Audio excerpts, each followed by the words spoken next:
Jemaat yang diberkati oleh Tuhan Yesus Kristus, Shalom.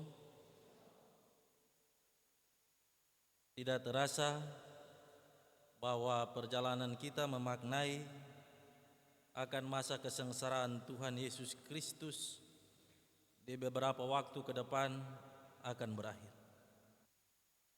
Jalan-jalan yang telah kita tempuh bersama dari hari lepas hari, minggu lepas minggu, dan saat ini kita telah dituntun dan dijaga memasuki hari-hari hidup, usbu hidup dan bulan hidup yang baru. Semuanya hanya karena kasih, semuanya hanya karena penyertaan Tuhan. Dalam proses memaknai itu, sebagai orang percaya yang berjalan di tengah-tengah siarah perjalanan kehidupan di dunia ini, kita pun menyadari bahwa apa yang ada di dunia ini tidaklah kekal. Semuanya semu dan sementara. Oleh karena itu, kita belajar tentang kehidupan ini bahwa hubungan atau relasi keluarga, antar jemaat, pribadi, sebagai sahabat, kawan yang dekat pun pada waktunya akan diuji. Akan diuji relasi yang terikat itu dengan kuasa-kuasa dan kekuatan di luar kuasa dan kendali Allah. Karena itu, kita pun diingatkan bahwa arah perjalanan kehidupan kita sebagai orang percaya adalah kekekalan di dalam Kristus. Kristuslah yang menjadi fokus perhatian di tengah-tengah situasi dunia yang tidak pasti. Relasi kita dengan siapapun tidak pasti. Kadang-kadang kawan menjadi lawan, dan terkadang pun lawan kemudian menjadi kawan. Itulah realitas dan seni kehidupan kita sebagai orang percaya. Masa kesengsaraan ini mengingatkan kita bahwa jalan-jalan itu telah dilalui oleh Kristus. Bukan hanya secara fisik beliau disiksa, tetapi psikis beliau mengalami tekanan-tekanan batin seperti itu yang cukup berat. Lingkungan menekan, orang-orang terdekat pergi meninggalkan dia.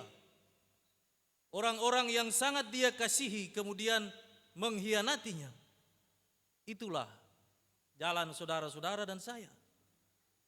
Jalan itu harus ditempuh di dalam iman dan pengharapan yang sungguh, di dalam rasa syukur, di dalam perhatian yang sungguh kepada Allah, bahwa yang mengatur dan mengizinkan segala sesuatu terjadi di tengah-tengah kehidupan kita adalah Allah.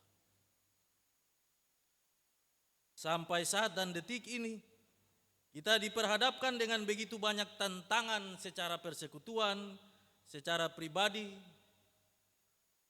secara keluarga. Kita diperhadapkan dengan tantangan-tantangan itu. Oleh karena itu, di bulan yang baru ini, tema bulanan kita sadar dan peka sebagai gereja yang profetik. Kita punya tugas dari Allah untuk menyampaikan sesuatu yang benar di setiap perjalanan kehidupan, setiap bendang-bendang tugas kita masing-masing. Bukan hanya sebagai seorang pelayan di dalam gereja ini, tetapi juga pelayan-pelayan publik yang lain. Di tengah-tengah kehidupan keluarga, kita harus mengajarkan kepada anak-anak keluarga kita bahwa ada tugas. Ada tugas yang Tuhan Allah di dalam Kristus memberikan itu kepada kita, supaya kita menyampaikan kebenaran itu, melihat sesuatu yang di luar dugaan, melihat orang-orang yang susah, melihat orang-orang yang membutuhkan pertolongan kita, untuk senantiasa kita tolong dengan berlandaskan kepada ajaran-ajaran Kristus. Karena itu, tema mingguan kita adalah berani berkata dan bertindak sesuai ajaran Yesus. Ya. Berani berkata, bertindak. Jadi bukan hanya dengan suara, dengan kata-kata, tetapi perilaku kita, tindakan kita sebagai gereja ini yang berlandaskan kepada ajaran Kristus. Oleh karena itu, apa yang kita buat dalam kehidupan kita sebagai orang percaya, ajaran Yesus adalah pedoman bagi kita semua. Minggu ini adalah minggu yang menghendaki kita untuk tetap ada dan kuat, berani menyampaikan hal-hal yang perlu disampaikan, meskipun ada risiko yang harus saudara-saudara dan saya pikul dan tempuh sebagai pengikut Kristus. Saudara-saudaraku yang diberkati oleh Tuhan Yesus Kristus, pembacaan kita Yohanes pasal 18 ayat 19 sampai 24 tidak bisa kita mengerti saja dari ayat 19 sampai 24. Tetapi ayat 12 sampai ayat 18 menceritakan tentang bagaimana relasi kekuasaan. Ya, relasi kekuasaan yang tidak berpihak kepada kebenaran. Tidak berpihak kepada keadilan. Karena Hanas dan Kayafas adalah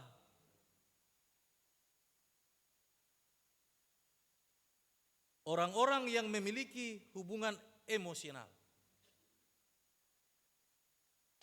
Kayafas ini punya bapak mantu Hanas. Hanas ini diangkat pada waktu itu sebagai imam besar, sedangkan Kayafas mempergunakan relasi kuasa yang diberikan kepada mertuanya untuk kemudian mempengaruhi orang Yahudi supaya menghindari ajaran-ajaran yang Allah anugerahkan, Yesus anugerahkan di tengah-tengah kehidupan mereka. Kayafas ini mengajar orang Yahudi supaya mengikuti apa yang menjadi rencana mereka. Dia mengatakan lebih berguna, lebih baik satu orang yang mati untuk keseluruhan orang percaya ketika itu.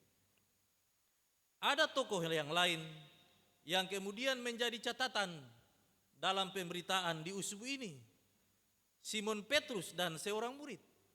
Ya, batu karang yang teguh. Oleh karena situasi dan kondisi ketika itu dia mengatakan kepada Yesus untuk sampai mati pun dia rela untuk bersama-sama dengan Yesus. Sebelum dia menyangkal Yesus, Yesus sudah menyampaikan itu bagi Simon Petrus. Tetapi Simon Petrus menganggap itu sesuatu yang biasa-biasa saja. Dia dengan salah seorang pengikut murid Yesus kemudian melakukan percakapan dan Simon Petrus pun diizinkan masuk untuk melihat Yesus. Ketika itu ternyata ada orang yang bertanya di pintu, apakah saudara ini adalah bagian dari orang yang ditahan di dalam itu? Simon Petrus mengatakan tidak.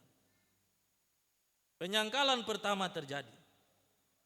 Kemudian saudara-saudara yang diberkati oleh Tuhan Yesus Kristus, ada hal yang lain bacaan firman Tuhan kita di kesempatan ini, ialah bagaimana Yesus berhadapan di tengah-tengah situasi yang sukar. Imam besar itu bertanya tentang murid-muridnya dan ajaran-ajarannya. Jawab Yesus dan berbicara dengan lantang dan terang bahwa setiap waktu Yesus dengan terang mereka melihat Yesus menyampaikan dan mengajarkan kepada mereka tentang hal-hal kerajaan surga dan apa yang harus dilakukan sebagai pengikut-pengikut Kristus. Tetapi kegelapan menguasai hati batin dan kehidupan mereka sehingga hal-hal yang baik yang pernah Yesus lakukan tidak menjadi perhatian dan pertimbangan. Tetapi karena relasi kekuasaan itu, kemudian pikiran yang menguasai kehidupan imam besar dan orang-orang ketika itu, yaitu bagaimana menjebak Yesus. Bagaimana menjebak Yesus di tengah situasi yang sementara ini beliau hadapi. Lingkungan menghukum dan tidak mempercayainya. Orang-orang terdekatnya lari meninggalkan dia.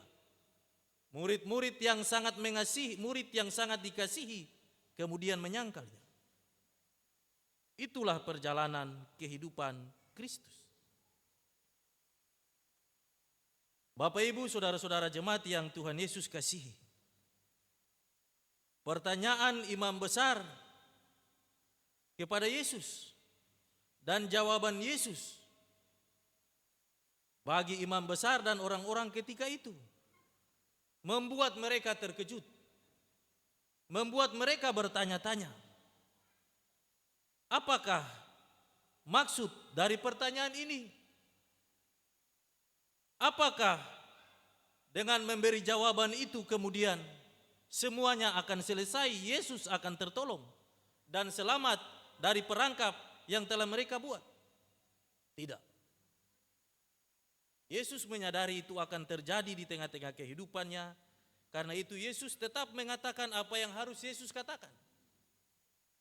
Meskipun Yesus sudah tahu apa risiko, apa konsekuensi dari menyatakan kebenaran itu. Yesus tidak takut. Mengapa Yesus tidak takut? Karena Roh Allah dan Allah memberi kekuatan dan kuasa bagi Yesus untuk tetap kuat dan bertahan. Percakapan itu juga diselingi dengan tamparan, ya. Tamparan. Tamparan dari seorang penjaga ketika itu. Mengapa dia menampar? Karena dia mencari berkenan kepada tuannya. Ya.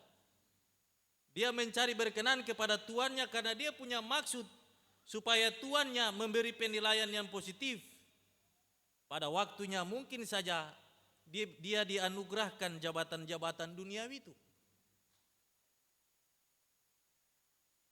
Jalan itu ditempuh, karena itu ketika Yesus ditampar, kemudian Yesus kemudian bertanya, ya, anto bilang, kalau yang beta jawab salah, ale bilang saja, ale tampar beta saja. Tapi kalau beta betul bagaimana itu? Yang namanya kebenaran, yang namanya keadilan akan berjalan bersama-sama dengan kuasa Allah. Karena itu pada waktunya semua hal yang telah dilakukan dan terjadi ada dalam kuasa dan kehendak Allah yang tidak bisa dibatasi oleh siapapun. Tetapi Yesus tetap menunjukkan kasih. Yesus tetap menunjukkan kemurahan. Kemurahan bagi orang-orang yang melakukan pengkhianatan. Tetapi juga Yesus melakukan kemurahan kepada orang-orang yang melakukan hal-hal yang tidak baik, ya. Tidak baik bagi hidup dan kehidupannya ketika itu. Saudara-saudaraku yang diberkati dan dikasihi oleh Tuhan Yesus Kristus. Jalan-jalan kita adalah jalan-jalan kesulitan. Orang percaya harus menyelami maksud Allah di dalam setiap gerak langkah perjalanan kehidupannya. Apapun profesi kita. Apapun profesi kita. Setiap orang akan berhadapan dengan kesulitan dan pergumulan hidupnya masing-masing. Ada keluarga yang bergumul karena anggota keluarganya sakit. Dan sakit itu sudah cukup memakan waktu yang lama. Ada keluarga, ada pribadi yang terus bergumul meminta berkat-berkat Allah jadi di tengah-tengah kehidupannya. Ada keluarga yang bergumul meminta keberhasilan bagi kehidupan anak-anaknya. Masing-masing kita diberi beban, diberi kuk sesuai dengan takaran Allah. Karena itu, memaknai masa-masa raya kesengsaraan Tuhan Yesus yang ke-6 ini kita diingatkan, kita harus sadar bahwa jalan kita adalah jalan kesulitan. Sebagai seorang pengikut Kristus, seorang murid Kristus, dia harus berjalan mengikuti tapak-tapak kaki Kristus, yaitu jalan Via Dolorosa. Jalan yang penuh dengan tantangan dan pergumulan hidup yang berat. Tidak ada orang Kristen yang berjalan di lautan yang teduh. Tidak ada orang Kristen yang berjalan di jalan yang butas. Tidak ada. Orang Kristen yang berjalan di jalan yang penuh dengan onak dan duri dan berbatu tajam. Sementara orang itu dan keluarganya, jemaatnya sementara dibentuk supaya dia benar-benar mengarahkan hidup dan perhatiannya kepada Kristus yang tersalib itu. Kristus membentuk kita, Kristus tidak mau kita jauh dari membangun hubungan dengan Kristus. Karena itu saudara-saudara dan saya diberi beban, diberi tanggung jawab bahwa orang-orang yang terkasih pada waktunya akan meninggalkan kita. Teman-teman, kerabat-kerabat terdekat akan pergi meninggalkan kita. Karena itu sobat yang setia cuma satu, Kristus. Yang tidak akan pernah meninggalkan saudara-saudara dan saya dalam keadaan apapun. Tuhan Yesus yang pernah kasih tinggal ke tuh. Yang tua, yang sudah lemah, yang terbatas, yang sudah menjadi warga gereja senior, Tuhan akan memberi kekuatan bagi saudara-saudara. Bagi anak-anak yang tidak lagi mempunyai papa dan mama, Kristus telah berjanji untuk menjadi orang tua bagi mereka. Ya. Bagi orang-orang yang berbeban berat, Kristus berjanji, datanglah kepadanya dan beban-beban itu, serahkan beban-beban itu kepadanya dan Kristus akan mengangkatnya. Ingatan, tenaga medis itu cuma alat. Peralatan medis itu cuma alat. Penentu kesembuhan satu, Yesus. Karena itu jangan jauh-jauh darinya. Jangan jauh-jauh sebab saudara-saudara dan saya ketika jauh, dunia ini akan membuat kita khawatir. Terombang-ambing, putus asa dan hilang harapan. Sekarang ini orang banyak putus asa. Yang belum terjadi di depan, katong sudah bisa prediksi. Itu biasa. Tapi jangan lupa, dalam proses hidup ke depan Tuhan membentuk itu tidak ada yang sekali jadi. Tidak ada. Kalau sekali jadi itu instan. Sama dengan masak sarimi, taruh di air panas, taruh bumbu langsung jadi. Tapi orang Kristen dibentuk bukan seperti itu. Mau masak sup, bali kentang, bali wortel, bali bawang, siap bumbu, taruh air panas, kasih masuk barang-barang itu di dalam, tunggu lalu saji. Ya, itu orang Kristen. Orang Kristen bukan orang Kristen yang gampang.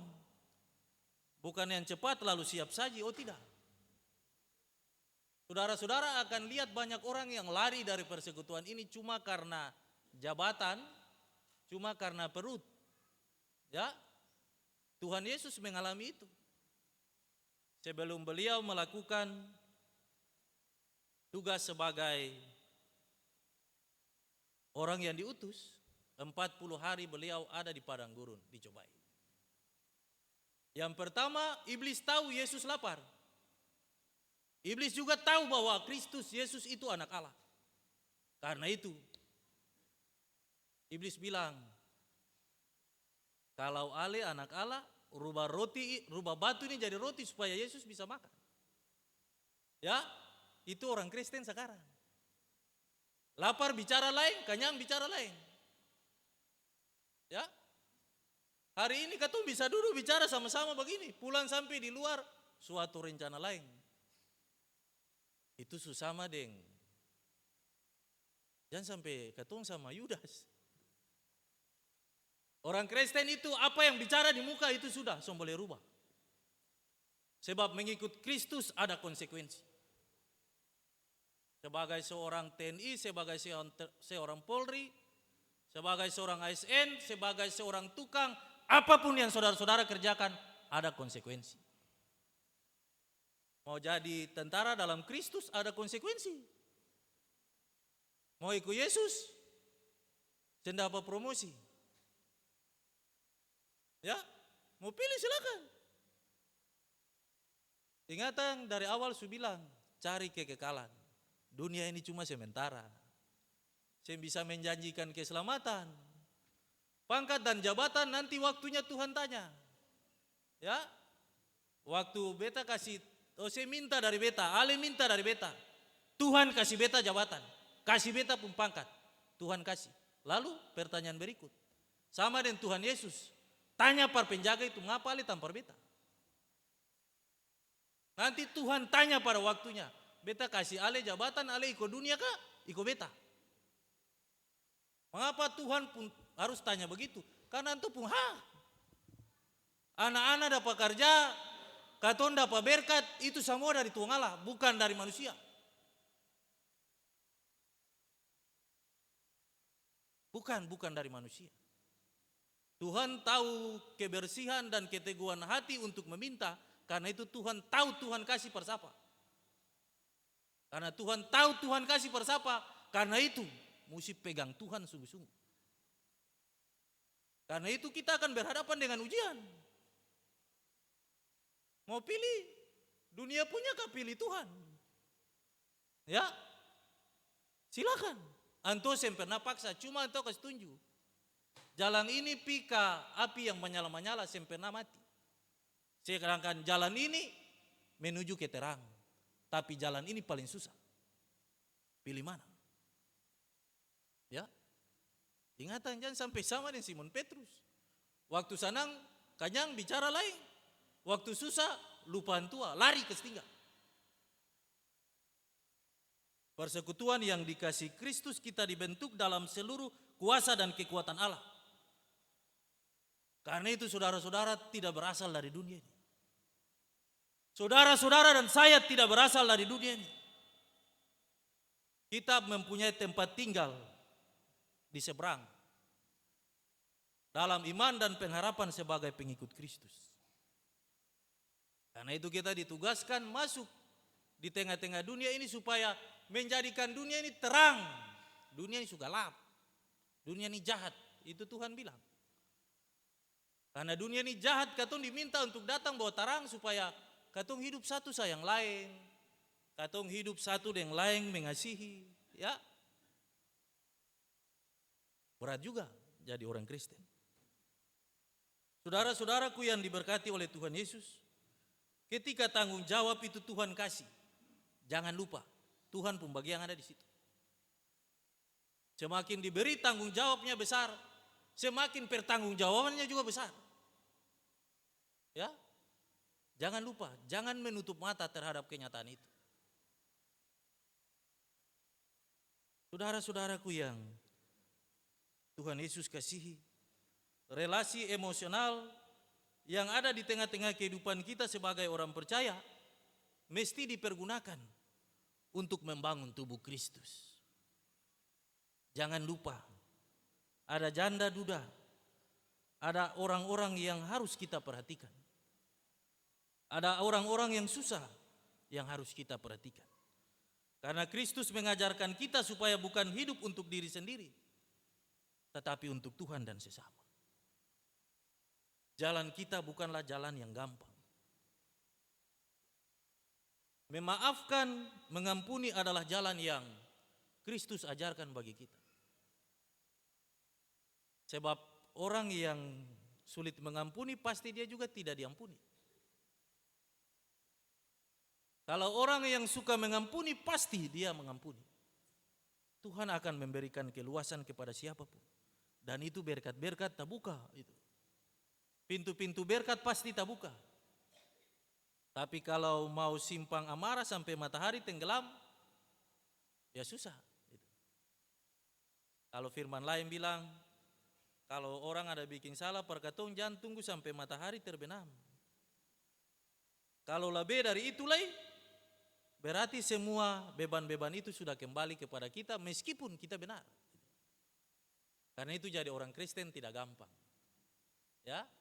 Jadi orang-orang yang sering berdiri di mimbar besar, mimbar kecil, di lesinar, di unit-unit, itu orang-orang yang mesti menyampaikan suara profetik. Tetapi orang-orang itu yang harus pertama melakukan itu. Sebagai seorang pendeta, penatua dan diaken. Sebagai kostor, sebagai pengurus unit, sektor, wadah organisasi, sebagai pengasuh. Harus memaafkan. Sebab hanya dengan memberi maaf itu, saudara-saudara akan melihat Tuhan bekerja. Bagaimana Tuhan mau bekerja di atas dasar kebencian dan amarah satu dengan yang lain. Oh, tidak bisa. Allah yang kita imani dan sembah di dalam Kristus adalah Allah yang suci dan kudus. Katong ini yang layak berjumpa di hadapan Tuhan. Tidak layak. Karena beta dan bapak ibu semua katong orang-orang berdosa. Masa raya kesengsaraan Tuhan Yesus yang ke-6 ini mengingatkan kita kembali bahwa sesukar dan sesulit apapun, apa yang disebut kebenaran dan keadilan itu harus disampaikan. Pada waktunya saudara-saudara akan dibenci, saudara-saudara akan dijauhi, saudara-saudara tidak punya apa-apa, tidak punya apa-apa di dunia. Tetapi yakinlah dan percayalah bahwa Tuhan akan menyediakan semuanya yang tidak saudara-saudara dapat di dunia ini, di tempat, di negeri di seberang itu, yang penuh dengan nyanyian, penyembahan, yang tidak pernah ada gelap itu akan Allah tempatkan kita di situ. Ingatan, hidup ini tambah hari tambah susah. Tumpun saudara-saudara ada susah, katong mesti berdoa for dong. Ingatan, anto bilang sebagai anak-anak yang percaya kepada Kristus, kita harus menjadi anak-anak yang membawa damai. Supaya kita disebut sebagai anak-anak Allah. Kalau keadaan-keadaan di Maluku yang sementara ini tidak enak dan kurang enak, ingatan, media-media sosial itu mesti memunculkan saudara-saudara sebagai seorang pengikut Kristus. Yang di tengah-tengah tantangan, ancaman, di tengah-tengah situasi yang rumit dan sepuruk apapun, saudara-saudara harus tetap menyampaikan damai kepada siapa. Supaya kita disebut sebagai anak-anak Allah. Ya, kalau engkau bilang tampar pipi kiri kasih pipi kanan, mesti kita bikin. Supaya jemaat ini bisa bersaksi tentang Tuhan pun kuasa. Tentang Tuhan yang katong imani dan sembah itu dalam kehidupan pribadi dan keluarga. Katong mesti berdoa bagi saudara-saudara yang ada di Seram Utara, yang ada di Sawai, ada di Masuhulan, ada di Rumah Holat. Dong itu semua Tuhan pun umat. Kegelapan dan kebencian sama seperti Kayafas. Kebencian menutupi mata hati sehingga kegelapan itu menguasai mereka dan mengambil langkah-langkah yang tidak pernah Tuhan ajarkan kepada mereka. Karena itu belajarlah tetap dari Yesus untuk tetap mengasihi dan mengampuni. Tetap mendoakan. Meskipun jalan rasa yang kita alami, kita rasakan adalah sesuatu yang sangat sakit, perih yang mendalam. Ingatlah, Yesus sudah melalui jalan itu. Yesus menghendaki dan mengajarkan kita untuk mengampuni dan mengasihi. Tetaplah melakukan kebaikan sama seperti Yesus yang pada waktunya dalam kisah-kisah jalan Via Dolorosa ini, masa kesengsaraan, beliau tetap bertahan dan mengampuni sampai pada akhir. Beliau memaafkan dan memberi tempat kepada orang-orang yang tetap percaya kepadanya. Selamat memaknai masa raya kesengsaraan Tuhan Yesus yang keenam. Nikmatilah kesulitan itu bersama-sama dengan Kristus. Nikmatilah kesengsaraan itu bersama-sama dengan Kristus. Lakukanlah apa yang beliau ajarkan bagi kita semua. Supaya dunia ini tahu dari jemaat ini ada cahaya kasih Kristus yang membahana dalam setiap perilaku dan perkataan. Tuhan sayang katong semua dan memberi kekuatan bagi katong semua, bagi basudara-basudara yang sementara ini menangis. Tuhan memberkati dan memberi kekuatan bagi katong semua. Tetaplah berjaga-jaga dan berdoa. Amin.